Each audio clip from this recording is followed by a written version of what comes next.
아시아에서는 일본이 가장 선진국이고 그 다음은 중국, 그 다음이 한국이잖아. 여기 일본이 최고라며 소리치는 한 여성이 있습니다. 일본과 중국보다 아래에 있는 것이 한국이라며 한국을 개무시하는데요. 영상을 제작하면서도 울화가 터집니다. 그래도 어떤 내용인지 꾹 참고 사연 읽어드릴게요. 안녕하세요. 저는 핀란드에서 태어난 소피아예요. 어릴 적 아버지가 일본 주재원으로 발령 가게 되어 가족과 함께 도쿄로 이주하게 되었죠. 어릴 때는 그저 새로운 나라로의 이주가 마냥 설레고 기대되었던 것 같은데 일본에서 15년을 살게 될 줄은 몰랐어요. 일본 문화가 제게 깊숙이 스며들어 저의 고향이 되고 제 정체성의 일부가 되어버리기 충분한 시간이죠. 그렇기에 어린 시절부터 저는 일본이 아시아에서 가장 우월한 나라라고 믿으며 자랐던 것 같아요. 물론 제 스스로 만들어낸 생각은 아니고 일본 사회와 매체, 그리고 주변 사람들의 영향으로 자연스레 형성됐던 것 같아요. 학교에서는 일본이 아시아를 선도하며 문명을 전파한 국가라는 역사를 배웠고 주변 어른들도 일본은 다른 아시아 국가들과는 다르다는 말을 반복적으로 했죠. 특히 한국에 대한 이야기가 나올 때면 대체로 부정적이고 경멸적인 시선이 가득했습니다. 일본과 한국은 역사적으로 얽히고 설킨 관계이니까요. 제 친구들조차 한국을 후진국이라고 무시하며 한국의 미남과 미녀는 대부분 성형이다. 한국이 자꾸 다케시마를 자기 땅이라고 우긴다며 분노하거나 한국인은 화를 잘 내고 금방 감정적으로 변한다곤 했어요. 저 역시 이런 이야기들을 들으며 자라다 보니 한국이라는 나라를 왜곡된 시각으로 바라볼 수밖에 없었죠.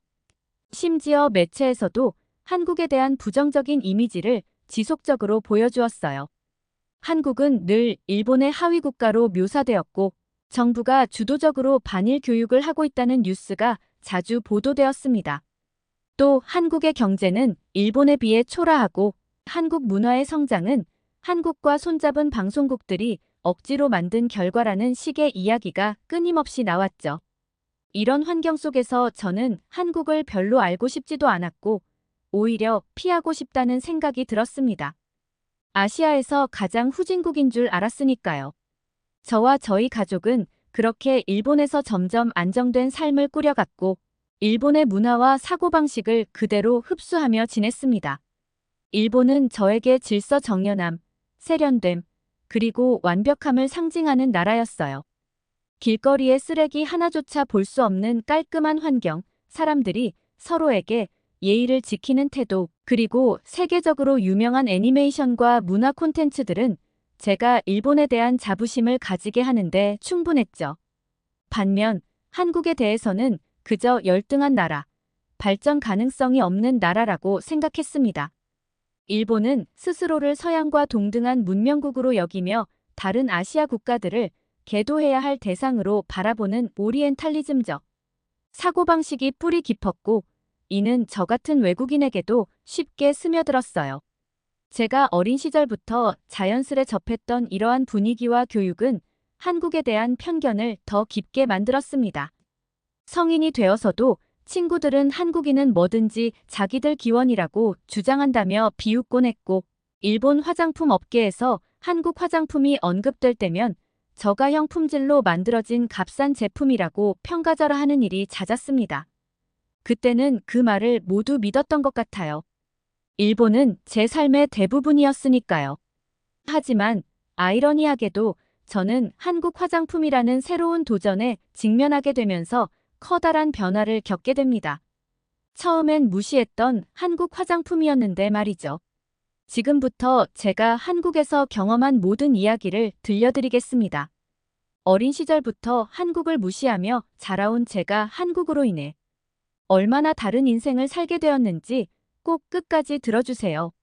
저는 현재 일본 도쿄의 한 유명 화장품 회사에서 근무하고 있습니다. 어릴 적부터 화장품을 좋아했고 많이 접했던 저는 자연스럽게 일본 화장품에 대한 애정이 컸습니다. 일본 화장품은 섬세한 입자와 순한 제품력으로 유명합니다. 특히 일본의 제품들은 피부의 자극을 최소화하며 효과를 꾸준히 보여주는 믿고 쓰는 품질을 자랑하죠. 제가 일하는 회사 역시 일본을 대표하는 화장품 브랜드 중 하나로 품질 하나만큼은 세계 최고라고 자부할 수 있습니다. 우리 회사는 패키지 디자인이나 화려한 프로모션보다는 철저히 제품력으로 승부를 보는 회사였어요. 이를 통해 쌓아온 브랜드 충성도는 일본 내에서 굉장히 높은 편이고, 저 또한 이런 철학을 누구보다 자랑스럽게 여기며 회사에서 열심히 일하고 있었습니다. 그런데 몇 년 전부터 조금씩 이상한 바람이 불기 시작했습니다. 일본 내에서 한국 화장품이 인기를 끌고 있다는 소문이 들려오기 시작한 겁니다. 처음에는 대수롭지 않게 여겼습니다. 그저 잠시 유행이겠지라고 생각했죠. 하지만 시간이 지날수록 한국 화장품에 대한 찬사가 곳곳에서 들려왔습니다. 특히 색조 화장품 분야에서 한국 브랜드들이 눈에 띄게 두각을 나타내고 있었습니다. 가격은 저렴한데 품질은 뛰어나고 다양한 색상과 제형으로 소비자들의 선택폭을 넓혔다는 이야기였습니다. 그뿐만 아니라 한국 화장품은 패키지 디자인에서도 독창적이고 세련된 감각을 보여주었고, 심지어 유통과 소비자 편의성 측면에서도 일본보다 앞서 나가고 있다는 평가가 많았습니다. 소피아 씨, 한국 화장품 써봤어요? 요즘 일본에서 엄청 인기래요. 특히 온라인 쇼핑몰에서 대박이라던데요. 동료 직원이 이렇게 말할 때마다 저는 속으로 우리 회사 화장품이 훨씬 우수한데? 라는 생각을 했습니다. 하지만 무시하기에는 그 존재감이 너무 커져가고 있었어요. 실제로 통계도 이를 증명하더군요. 일본 수입 화장품 협회 자료에 따르면 재작년에 일본이 수입한 한국 화장품의 금액이 처음으로 프랑스를 제치고 1위에 올랐다는 겁니다. 이건 단순한 유행이 아니라 본격적인 변화의 시작이라는 생각이 들었습니다. 마녀공장이나 라카 같은 한국 브랜드들이 일본 소비자들 사이에서 큰 인기를 끌고 있다는 이야기가 들렸고, 한국 대기업들도 일본 시장에서 놀라운 성과를 내고 있다는 뉴스가 자주 보도됐죠. 특히 한국 화장품은 온라인 쇼핑몰에서의 접근성이 뛰어나 소비자들에게 큰 사랑을 받고 있었습니다. 일본 내 주요 온라인 쇼핑 플랫폼에서 판매량이 급증하고, 심지어 오프라인 매장에서도 한국 화장품 코너는 늘 사람이 붐비고 있다는 이야기가 들려왔습니다. 그리고 얼마 전 저희 회사에 충격적인 일이 생겼습니다. 한국의 대형 화장품 기업에서 협업 제안이 들어온 겁니다. 저희 회사는 한국 화장품이 주요 경쟁자로 떠오르는 상황에서 이를 무시할 수 없었고, 협업 가능성을 탐색하기 위해 한국으로 벤치마킹 출장을 가게 되었어요. 처음 출장 소식을 듣고 복잡한 감정이 들었던 것 같아요. 한국 화장품에 밀리는 일본 화장품 업계의 현실이 자존심 상하지만, 다른 한편으로는 이 출장이 한국 화장품의 실체를 파악할 기회가 될 것 같아 기대도 됐습니다. 출장을 준비하면서 저는 한국 화장품 회사에 대한 자료를 찾아보기 시작했어요. 그들의 제품 개발 과정, 소비자, 친화적인 서비스, 그리고 글로벌 시장에서의 성과를 조사하면서 점점 놀라지 않을 수 없었습니다. 제품의 품질은 물론 소비자를 배려한 다양한 제품 라인업과 독창적인 패키지, 디자인은 정말 인상적이었죠. 그리고 가장 놀라웠던 점은 유통 시스템이었습니다. 한국은 배송 속도가 너무 빨라 소비자들이 만족하고, 심지어 당일 배송까지 가능하다는 이야기를 들으며 그들의 유통 시스템에 감탄했어요. 신문도 아니고 새벽 배송이 되는 화장품이라니 놀라지 않을 수가 없었어요. 이렇게 저는 한국에 대한 편견과 자부심이 뒤섞인 복잡한 마음으로 한국 출장을 준비했습니다. 솔직히 말해 처음에는 큰 기대가 없었어요. 제가 자라오면서 듣고 배운 한국에 대한 이미지는 후진국 그 자체였으니까요. 일본과는 비교도 안 될 만큼 뒤처진 나라, 경제적으로나 문화적으로 부족한 나라라고 여겼습니다. 하지만 인천국제공항에 도착한 순간 제 예상은 완전히 빗나갔습니다. 공항에 발을 디디자마자 가장 먼저 느낀 건 규모의 압도감이었습니다. 인천공항은 제가 그동안 봐왔던 일본의 나리타 공항이나 간사20항과는 차원이 달랐습니다. 단순히 크기만 큰 것이 아니라 전체적인 구조와 시설이 너무나 세련되고 최첨단이었어요.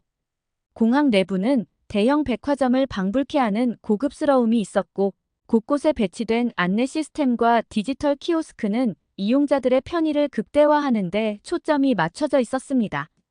특히 눈에 띈 건 공항의 청결함이었어요. 공항 내부는 마치 방금 청소를 끝낸 듯 반짝거렸고, 화장실조차 호텔 못지않게 깔끔하고 정돈되어 있었습니다. 사람들이 오가는 공간이 이렇게까지 깨끗할 수 있다는 사실에 놀라움을 금치 못했죠. 일본도 나름 청결하다고 자부했지만 이곳은 수준이 달랐습니다. 공항을 둘러보며 가장 먼저 흥미로웠던 점은 사람들의 외모였습니다. 저는 사실 일본인들이 화장도 잘하고 옷도 세련되고 깔끔하게 입는다고 생각해왔습니다. 그런데 공항을 오가는 젊은 한국 사람들은 모두가 자기 자신을 꾸밀 줄 아는 것처럼 보였어요. 여자들은 화장도 너무 잘했고 남자들은 깔끔한 피부와 세련된 스타일을 자랑하고 있었습니다. 여기가 후진국이라고. 도대체 왜 저는 이런 나라를 무시하며 살았던 걸까요? 공항을 빠져나와 차로 이동하면서도 저는 또 한 번 놀랐습니다. 도로와 도시의 모습이 너무나 깔끔하고 정돈되어 있었거든요. 한국의 도로는 넓고 깨끗했으며 거리 곳곳에 나무와 조경이 잘 가꿔져 있었습니다. 일본에서도 깨끗한 거리 환경을 자랑하지만 한국의 도로는 그 깔끔함에 더해 세련된 도시 미관을 자랑하고 있었습니다. 한국에 대해 가졌던 제 고정관념이 무너지는 순간들이 계속해서 찾아오더라고요. 저는 한국이 후진국이라고 생각하며 일본이 아시아 최고의 나라라고 믿어왔습니다. 하지만 인천공항과 그 주변 환경을 경험하며 저는 한국이 오히려 일본보다 앞서 있는 게 아닐까? 라는 생각을 처음으로 하게 됐습니다. 그런데 이는 단지 시작에 불과했어요. 제가 한국에서 마주한 진짜 놀라움은 이제 막 시작된 것이었거든요. 한국 출장의 주요 목적지는 바로 한국 화장품 업계를 대표하는 대기업이었습니다. 이 회사는 단순한 화장품 브랜드를 넘어 한국 화장품의 세계적 명성을 만든 중심에 있는 곳이었죠. 저는 한국 화장품이 최근 몇 년간 글로벌 시장을 석권하고 있다는 사실을 알고 있었지만 솔직히 그 이유를 체감한 적은 없었습니다. 하지만 그 회사에 발을 들이자마자 모든 의문이 풀리는 듯 했습니다. 회사를 투어시켜준 사람은 바로 이 과장이라는 남자였습니다. 그는 훤칠한 키와 매끄러운 피부를 가진 사람이었어요. 처음 만나 악수를 나눌 때 그의 손이 따뜻하고 부드러웠던 느낌이 아직도 생생합니다. 환영합니다. 먼 길 오시느라 고생 많으셨죠? 그는 일본어 발음도 자연스러웠고 목소리는 차분하면서도 말투에 배려심이 느껴졌습니다. 회사 내부를 투어하며 모든 질문에 친절하고 상세히 답해주는 그의 태도에서 열정이 가득 묻어났습니다. 이 과장을 따라 회사를 둘러보면서 저는 그동안 느껴보지 못했던 놀라움에 사로잡혔어요. 시설은 놀라울 정도로 깨끗하게 관리되고 있었고 모든 작업 환경이 철저히 위생적으로 유지되고 있었습니다. 특히 가장 감탄했던 부분은 최첨단 제조 기술이었습니다. 생산 라인에서는 로봇이 클린룸에서 화장품을 제조하고 있었는데 인간의 손길이 닿지 않아 오염 가능성을 완전히 배제한 모습이었습니다. 여기는 우리의 자랑인 스마트 제조 시스템입니다. 모든 제품은 정밀한 로봇 기술로 제작됩니다. 이 과장의 설명을 들으며 저는 이곳이 단순한 화장품 공장이 아니라 미래를 보여주는 첨단 연구소처럼 느껴졌습니다. 개발 과정 역시 너무나 섬세하고 계획적이었습니다. 제품을 만들기 전에 수많은 실험과 연구가 진행되었고 고객의 피부 타입과 기호를 반영하기 위해 방대한 데이터를 분석한다는 점이 인상적이었어요. 특히 모든 제품에는 환경과 지속 가능성을 고려한 친환경 포뮬러가 사용되고 있었습니다. 회사 투어가 끝날 무렵 저는 너무 많은 감동과 정보로 머리가 복잡해졌습니다. 동시에 이 과장과의 짧은 대화들이 계속 머릿속에 맴돌았습니다. 그는 업무에 대한 열정과 전문성뿐만 아니라 인간적인 매력까지 겸비한 사람이었어요. 그의 따뜻한 미소와 부드러운 말투는 제 마음속에 묘한 감정을 남겼습니다. 하지만 공과 사는 구분해야 하기에 이 감정을 금방 떨쳐내야 한다고 생각하고 있었어요. 오늘 일정 어떠셨나요? 만족하셨으면 좋겠습니다. 이 과장이 물었을 때 저는 어쩐지 너무 만족스러웠어요. 더 오래 이곳에 머물고 싶어요라고 답하고 싶었지만 그저 고개를 끄덕이며 짧게 감사합니다라고 말했습니다. 속으로는 그와 단둘이 조금 더 시간을 보내고 싶다는 생각이 가득했지만 출장 일정 속에서 그럴 기회가 없다는 게 솔직히 조금 아쉬웠어요. 출장 일정 중 하루의 여유 시간이 주어졌습니다. 저는 혼자 명동으로 향했어요. 명동은 한국의 패션과 뷰티를 대표하는 거리로 유명하다는 이야기를 들었기 때문에 꼭 가보고 싶었죠. 거리에 도착하자마자 저는 그 화려함에 감탄을 금치 못했습니다. 수많은 로드샵들이 줄지어 있었고 각 매장마다 사람들이 북적이고 있었습니다. 화장품 브랜드마다 독특한 매장 디자인과 세련된 디스플레이가 눈길을 사로잡았어요. 길거리에는 다양한 음식을 파는 포장마차들이 늘어서 있었고 그곳을 오가는 사람들의 모습은 활기로 넘쳤습니다. 로드샵을 돌아다니며 여러 브랜드의 화장품을 직접 테스트해봤습니다. 매장 직원들은 친절하게 제품의 특징을 설명해줬고 제가 테스트할 제품들을 하나하나 소개해줬습니다. 이런 품질을 이 가격에 제공한다고 믿을 수가 없어 저도 모르게 속으로 중얼거렸습니다. 일본 화장품에 익숙했던 저는 한국 화장품의 섬세함과 효율성, 그리고 소비자를 배려한 세심함에 점점 감동을 받기 시작했습니다. 로드샵을 한참 둘러보던 중 조금 출출해서 길거리에서 붕어빵을 사 먹으려다가 정말 깜짝 놀랄 일이 일어났습니다. 바로 이 과장이 포장마차 근처에 서 있었던 겁니다. 그 수많은 사람들 속에서 그를 만날 줄은 상상도 못했어요. 소피아 씨, 여기서 뵀네요. 그가 환한 미소를 지으며 저를 반겼습니다. 제 얼굴은 순간 빨개졌지만 애써 차분한 척 인사를 건넸습니다. 이 과장님, 여기서 뵙다니 정말 놀랍네요. 그는 쉬는 날이면 명동을 자주 다닌다고 했습니다.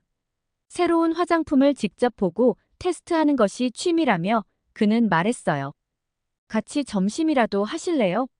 제가 맛있는 곳을 알고 있는데요. 그의 제안에 저는 당연히 흔쾌히 응했죠. 우리가 간 곳은 닭백숙 전문점이었습니다. 뚝배기에 담겨 나온 뜨끈한 닭백숙은 보기만 해도 군침이 돌았습니다. 속이 꽉 찬 찹쌀과 인삼, 대추 같은 건강한 재료들로 끓여져 있었고 국물에서 깊고 고소한 향이 풍겨 나왔습니다. 김치와 함께 닭백숙을 먹으며 저는 정말 감탄할 수밖에 없었습니다. 이 국물 너무 맛있어요. 이렇게 깊은 맛은 처음이에요. 그도 웃으며 이게 바로 한국 음식의 매력이죠.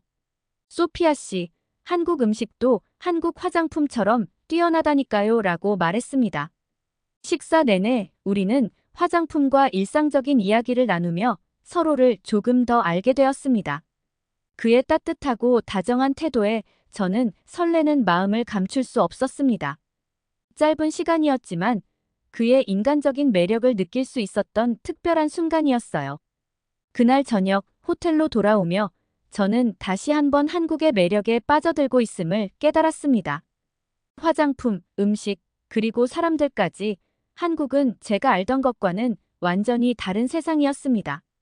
출장을 마치고 일본으로 돌아온 후에도 한국에서의 경험이 머릿속을 떠나지 않았습니다. 특히 이 과장과의 대화와 따뜻한 미소가 계속해서 생각났어요. 매일 밤 통화를 하며 우리는 서로에 대해 조금씩 더 알아가게 되었습니다.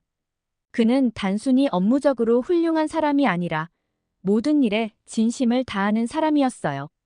그의 목소리를 들을 때마다 저는 더 깊이 빠져들고 있음을 느꼈습니다. 그리고 시간이 흐른 뒤 우리는 연인으로 발전했습니다. 그리고 결국 제가 한국으로 이주하기로 결심했어요. 처음에는 부모님과 일본 친구들이 깜짝 놀랐습니다. 한국으로 이사한다고? 너 정말 괜찮겠어? 라는 걱정 섞인 말을 들었지만 제 마음은 이미 한국을 향해 있었습니다. 이 과장과의 사랑, 그리고 한국에서 경험했던 진심. 어린 사람들의 배려와 따뜻함은 제게 새로운 삶을 시작할 용기를 주었거든요. 한국에 정착한 후 저는 한국 화장품 회사에 입사하게 되었습니다. 이곳에서 저는 한국 화장품의 매력을 더 깊이 이해하게 되었어요. 회사의 철저한 제품 개발 과정, 지속 가능한 환경을 고려한 제조 방식, 그리고 소비자를 최우선으로 생각하는 철학은 저를 금방 빠지게 만들었어요. 이 과장과 결혼한 후 우리의 삶은 매일이 행복의 연속이었습니다.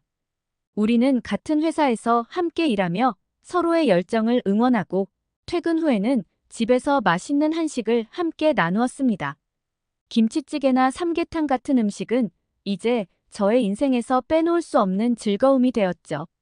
가끔은 한강공원에서 함께 자전거를 타며 서울의 아름다운 풍경을 만끽하기도 했습니다. 한국의 깨끗한 도시 환경과 효율적인 시스템은 제게 안정감을 주었고 한국인의 정은 제 삶에 따뜻함을 더해주었습니다. 한국에서 살아가며 저는 과거의 제 모습을 돌아보게 되었습니다. 일본에서 자라면서 한국에 대해 가졌던 편견과 오해는 제가 제대로 알지도 못한 채 주입받은 것이었습니다. 한국을 후진국이라고 무시했던 과거의 제가 이제는 너무나 부끄럽습니다. 한국은 단순히 선진국이 아니라 사람들이 진심으로 서로를 아끼고 배려하는 곳이구나. 한국에서의 삶을 통해 깨달은 진실입니다. 과거 편견에 사로잡혀 살았던 제가 지금은 누구보다 한국을 사랑하고 이곳에서의 삶을 자랑스럽게 여깁니다. 제가 이 사연을 통해 전하고 싶은 메시지는 단 하나입니다. 한국은 제가 상상했던 것보다 훨씬 더 멋진 나라입니다. 이 이야기를 들어주신 여러분께도 제가 느낀 감동과 사랑이 전해지길 바랍니다. 감사합니다.